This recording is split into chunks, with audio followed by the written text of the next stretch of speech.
Okay, so right now they are eating their snacks. Ha?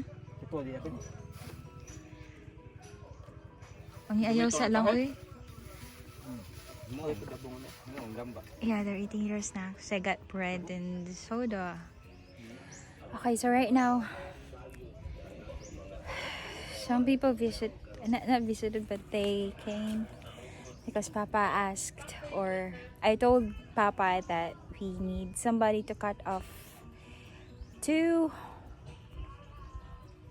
coconut trees, one in the middle and one in front. It's because the one in front needs to be cut off for the front wall preparation, and then the middle one, which is located at that one, is really close to the place where we are going to build our house. So it's really possible that it needs to be cut off. So instead of just taking it off or digging it out through the excavator, we thought about cutting it so that we could get a lumber out of the trees, and we could use that one for the future purposes. Yeah. Okay, so right now they are going to start the cutting of the coconut trees.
Understand how they work on the price per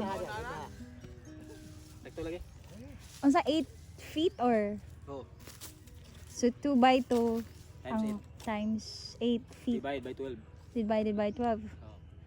So each is pila man.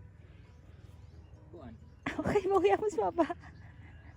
2.6 na. 2.6. So 20 is 16, 20 ang kuan. 20 ba nun? 20 pesos per pieces Lube. Mahal na for 8 2 by 2 kahoy. Lube. And 8 feet length of a lumber.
Papa is cutting off the leaves of the coconut tree, especially at the front area, since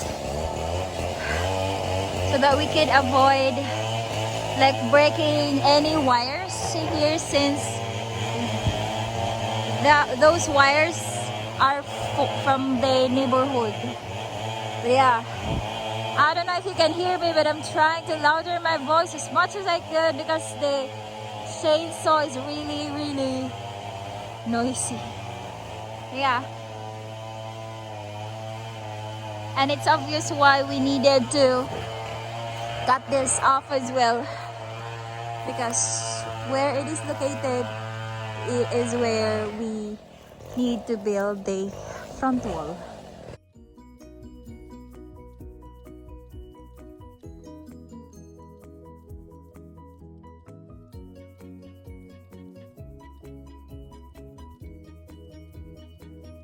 Okay, so since they're done with the first coconut tree, now they are starting on the second one.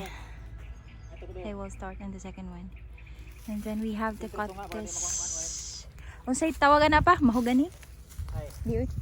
Sana siya? Jimelina. Jimelina. O sa English ang Jimelina. Jimmy. Jimelina, kana J dai, English mo. Oy. Ari nagagi oy. Since it's right where we are going to build the front wall, and those roots of the Jimelina will surely grow. I'm not sure what is the term of this one in English, but we call this one in Visayan as Jimelina. According to Papa, it's English already since it's G. It starts with the letter G of Jimelina.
Coconut tree, cutting that off.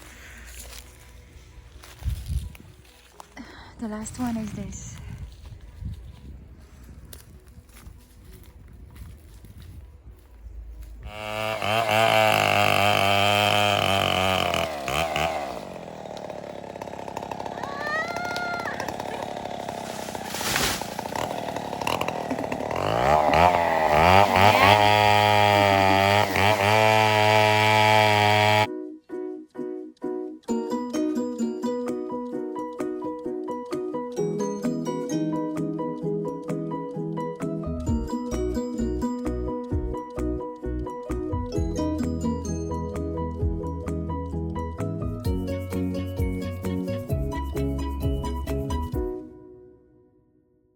Right now it's done.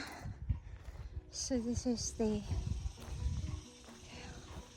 ones we got out from the small trees that we cut off. It's not that much that we decided to really cut that one. It's because it's located where we are going to build a front wall. We don't have a choice.